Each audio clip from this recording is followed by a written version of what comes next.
Live from New York, it's the show that doesn't quite know what the Brooklyn Nets are doing. I don't know if that Ben Simmons trade worked out.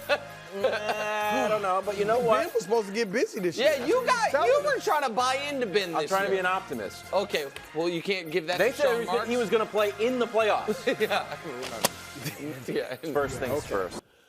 He had to go right back. If they were ahead, do you think he would go back and get treatment on his ankle? Is that the question we're at? What are you trying to say, Wow? I'm just saying that he is the best, the absolute best person in the world at putting little Easter eggs out. That you're supposed to figure out. Like, interesting. He just leaves like, I'm out of here. We're losing. AD's not doing something. I don't agree with what Darvin Ham's doing with the lineups.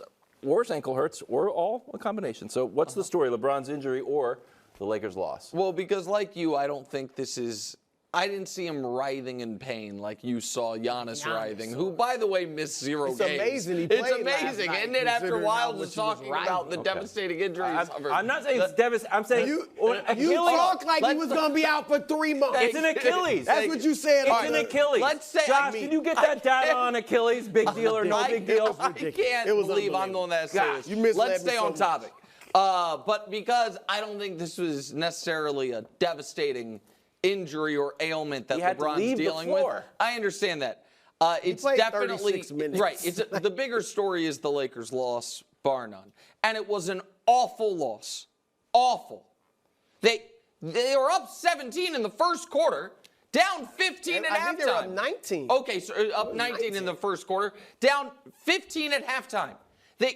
So there are a lot of levels of frustration here because, and I know you don't sometimes, I shouldn't say you, some people don't like to hear this. This was an instance, though, where LeBron did play really well and was like one of the only Lakers. Rui played relatively well as well. But LeBron had 31 and 13 assists on just 16 shots. And so how do the Lakers have a 50-point negative turnaround from their biggest lead to their biggest deficit? Well, just weird stuff, man. So the rotations would be this. The starting five built a 12-point lead in the first 5 minutes of the game and then never played again until the start of the second half. That's odd. I'm not acting like I even think Cam Reddish should be a major part of the rotation. But 2 days ago, Cam Reddish or 2 games ago, is finishing the Nuggets game. In this today, he gets a DNP coach's decision. So that's the coaching piece of it.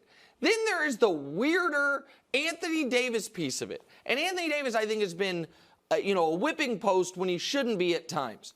But AD's struggles with these European centers needs to be investigated. He has lost 16 consecutive games to Sabonis and Jokic. 16 well, Jokic games is just better. Oh, I get it, but to win 7, to where the 7 straight against Jokic the last 2 years, never beaten Sabonis. And I think it speaks to Brew. AD's never really wanted to play center. He's been kind of forced into it.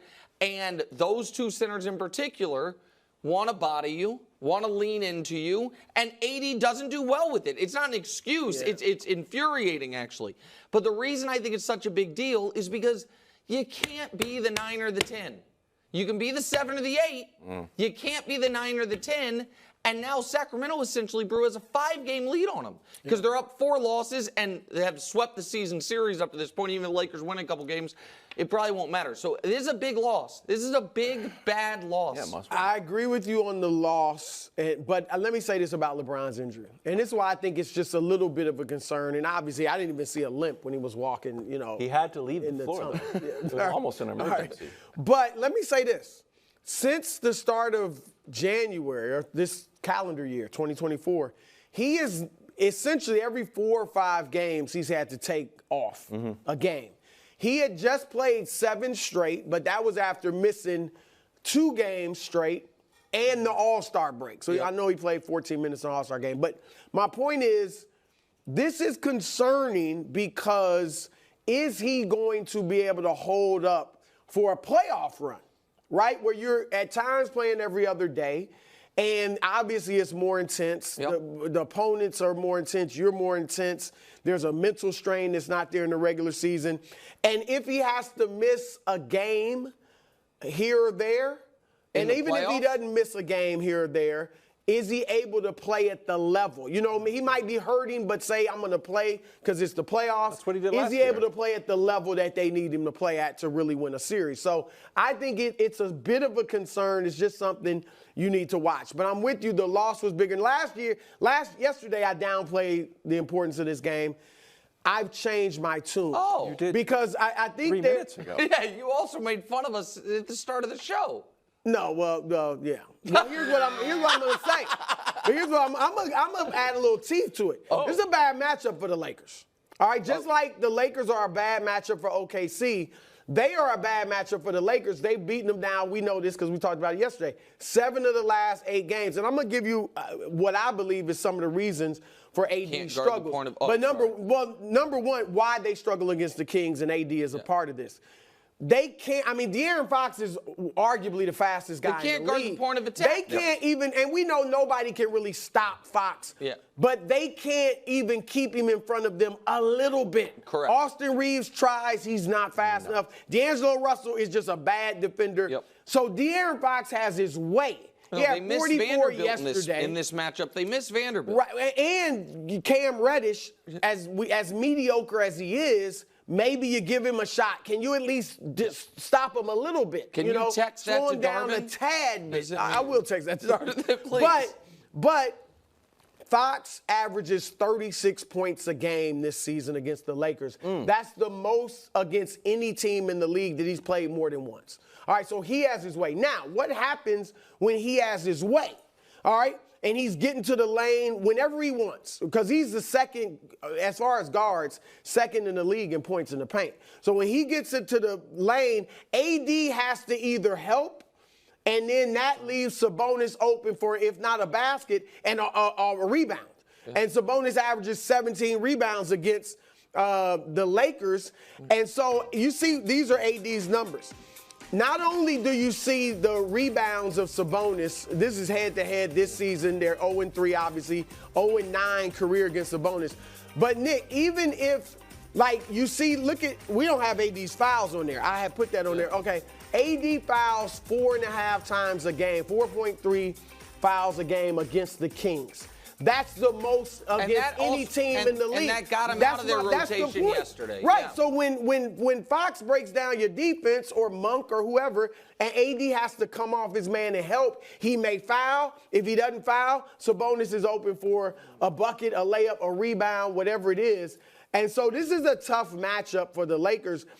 And so this is a team that could beat them especially if you have to play them in a play-in.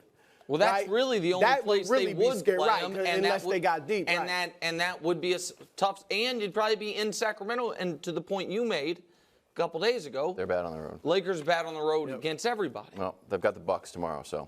Well, that's the other thing. It's the Bucks, then the Timberwolves, and they have the issue with Towns now, and then the Kings again.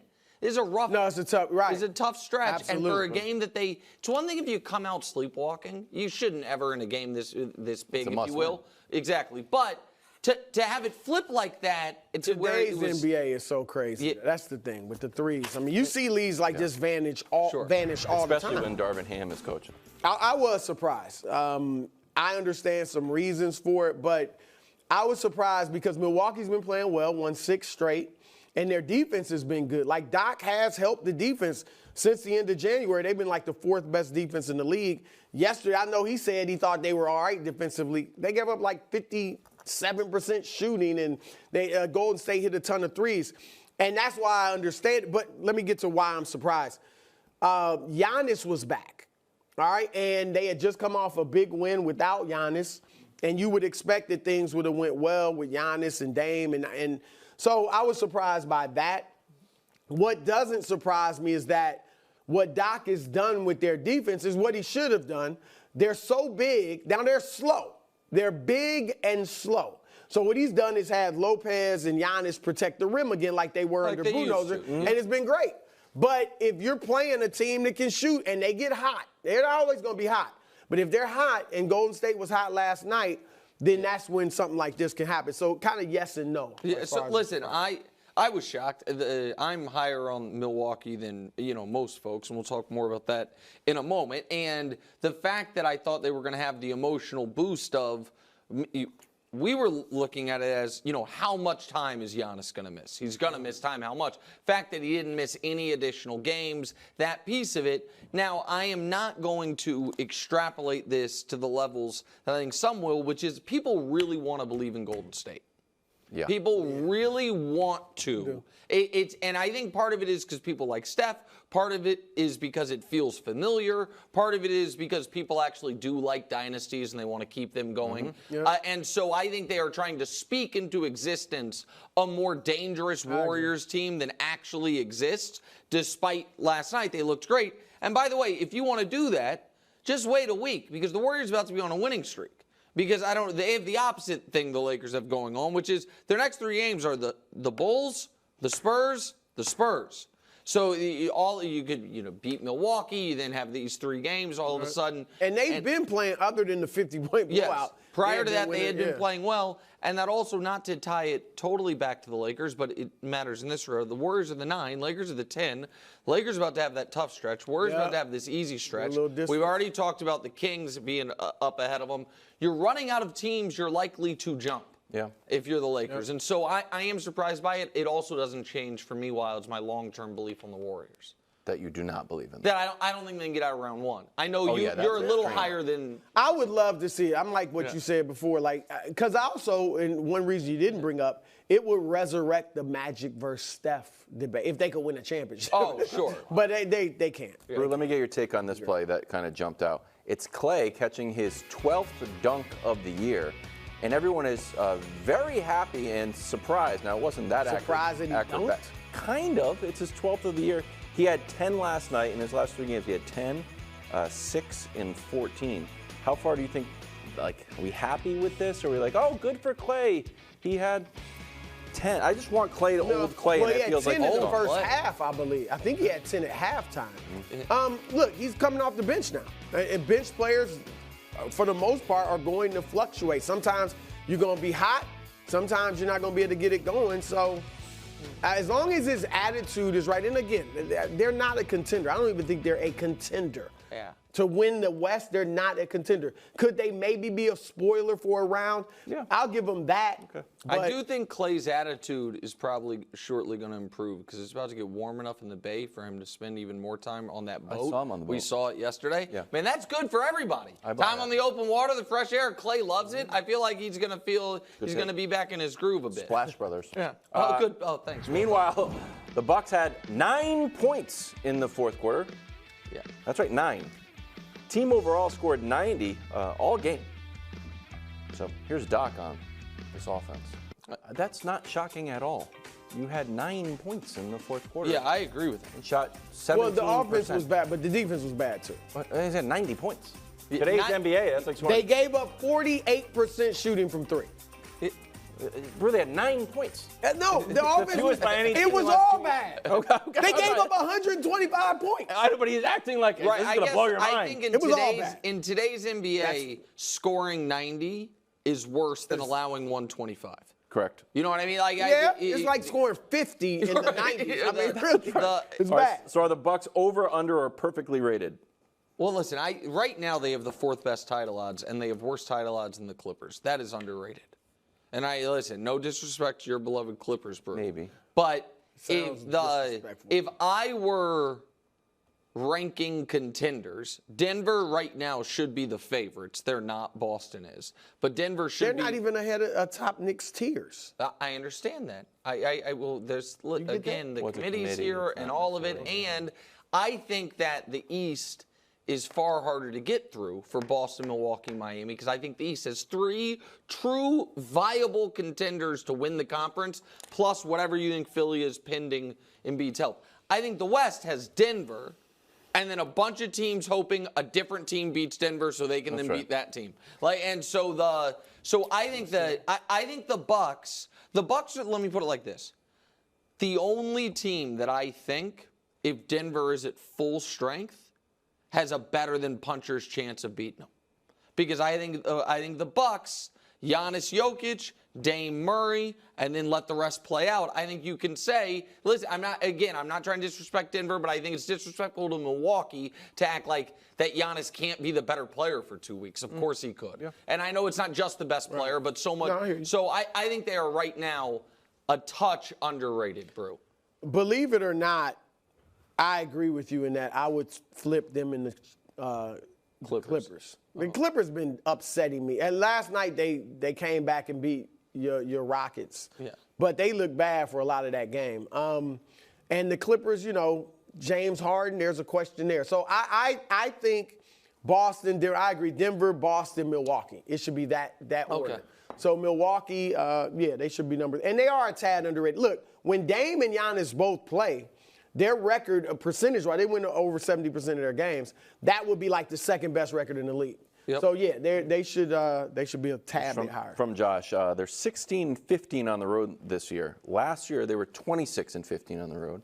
They've got 9 more road games, and only the Wizards are not in the playoffs. So we'll pencil in the Wizards win. But everything else, all of a sudden, are we below 500 on the road? But I think comparing this year's Milwaukee team to last year's Milwaukee team on full season stats is going to be a bit of a fool's errand. Because last year's team had the continuity, it was the championship core, they had the same coach, they had all of it. They made this trade, I think, knowing and changed coaches twice now. So they obviously didn't anticipate doing that part of it. But saying it might be a work in progress early, but we hope to be better late. So it's not surprising to me that Milwaukee was better at a lot of stuff over the width and breadth of last season. Its question is how they're going to be at the end. Okay. And Middleton's been out too. Yeah. Finally, bad news out of Minnesota. Cat has a torn meniscus, out indefinitely. Wolves are tied with OKC for the top spot in the West, but tough one here. Cat averaging 22-8. Brew, your reaction? Well, look, man, I just hope he's back.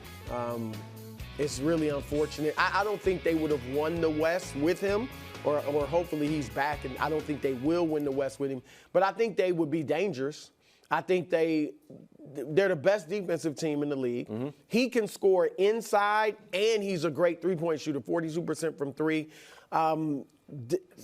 It's just unfortunate, and I think if he's out, it just opens things up even more for those teams below Denver. Of course. Because I think they were, I think, and they also, I'm not saying they would beat Denver, but they're one of the teams that, you mentioned Milwaukee, that has the size to at least bother Jokic a little bit with Gobert and Cat. Yeah. And so, it's very unfortunate. Yeah, but if he's out, then we know exactly what Minnesota is. The Jazz? Utah 2.0. Yeah. Rudy Gobert, a scoring wing, and we know what that turns and those into teams, in the playoffs. But those teams got, the 1 seed and fairly lost. deep. Yeah, but they didn't they get to the conference finals? No, they got to the second round. Second round?